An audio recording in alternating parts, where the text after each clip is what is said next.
নমস্কার। আজ আমার নিবেদনে কবি সুকুমার রায়ের লেখা কবিতা গোঁফ চুরি। হেড অফিসের বড় বাবু, লোকটি বড় শান্ত। তার যে এমন মাথার ব্যামো কেউ কখনো জানতো? দিব্যি ছিলেন খোশ মেজাজি, চেয়ার খান চেপে।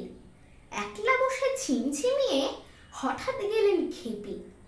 আঁতকে উঠে হাত পা ছুঁড়ে চোখটি করে গোল, হঠাৎ বলেন, গেলুম গেলুম, আমায় ধরে তোল।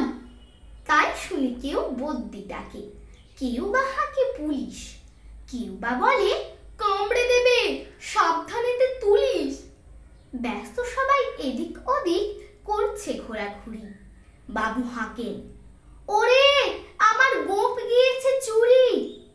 গোঁফ হারানো? আজব কথা, তাও কি হয় সত্যি? গোঁফ জোড়া তো তেমনি আছে, কমেনি এক রত্তি। সবাই তারে বুঝিয়ে বলে, সামনে ধরে আয় না। মোটেও গোঁফ হয়নি চুরি, কখনো তা হয় না। রেগে আগুন তেলে বেগুন তেড়ে বলেন তিনি, কারো কথার ধার ধারি নে, সব বেটাকেই চিনি। নোংরা ছাঁটা খ্যাংরা ঝাঁটা বিচ্ছিরি আর ময়লা, এমন মত্ত রাখতো জানি শ্যামবাবুদের গয়লা। এ গোঁফ যদি আমার বলিস, করব তোদের জবাই। এই না বলে জরিমানা করলেন তিনি সবাই। ভীষণ রেগে বিষম খেয়ে দিলেন লিখে খাতায়, কাউকে বেশি রায় দিতে নেই, সবাই চড়ে মাথায়। আফিসেরই বাঁদরগুলো মাথায় খালি গোবর।